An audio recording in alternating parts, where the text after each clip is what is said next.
এই যে এরকম দেখো যে আমাদের বিপরীত বাহুগুলো কেমন হবে, দেখো বিপরীত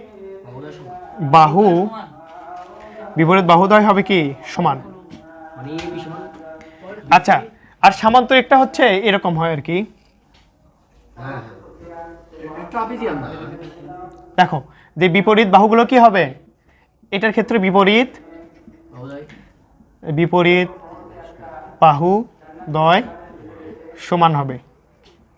তবে ঘটনা ঘটতেছে তাহলে ভাই, তাহলে এর আলাদা পার্থক্য কি? তো আমাদের হচ্ছে যে কর্ণ আছে, একটা কর্ণ এবং একটা কর্ণ। তো আমরা আয়তক্ষেত্রের ক্ষেত্রে হবে, আয়তক্ষেত্র এর জন্য হবে কর্ণদ্বয় সমান হবে। হ্যাঁ, এইটা তো দেখো দুইটা কর্ণ সেম না। দেখো তুমি যদি এটা কল্পনা মানে এটা যদি চিন্তা করো, তো এখানে একটা হচ্ছে ত্রিভুজ হচ্ছে এবং নিচেরটুকুতে বাদ দাও এটুকু একটা ত্রিভুজ হচ্ছে। এই দুইটা ত্রিভুজের মানে ক্ষেত্রফল কি সমান হবে না? সমান কিন্তু হবে। যার জন্য আমাদের আয়তক্ষেত্র যখন বলবে তখন আমাদের এই দুইটা জিনিস প্রুভ করতে হবে যে বিপরীত বাহুদ্বয় সমান কিনা এবং একই সাথে কর্ণদ্বয় যদি সমান কিনা। যদি কর্ণদ্বয় সমান হয় এবং বিপরীত বাহুদ্বয় সমান হয় তবেই আমরা বলতে পারবো আয়তক্ষেত্র। ঠিক আছে? এবং সামান্তরিকের ক্ষেত্রে দেখো তো ভাইয়া, আমাদের যদি আমরা কর্ণ আঁকি এখানে আর এখানে, তাও তো ছোট এবং বড় আছে কি? হ্যাঁ, তো এই দেখো বিপরীত বাহু কিন্তু সমান, এই বাহু সমান, এই বাহু আর এই বাহু সমান, কিন্তু এই যে কর্ণ একটা হলো, একটা এত বড় একটা, দেখো এর যে ক্ষেত্রফল, এর যে ক্ষেত্রফল আর এর যে ক্ষেত্রফল দুইটা কি সেম? কর্ণদ্বয় কিন্তু সমান হবে না। ত্রিভুজ হোক কিন্তু কর্ণদ্বয় কি হবে না? কর্ণদ্বয়ের দূরত্ব কি একই রকম? কোনো দূরত্ব কিন্তু একই রকম। এটা হচ্ছে ছোট আর এটা কি হয় বড়।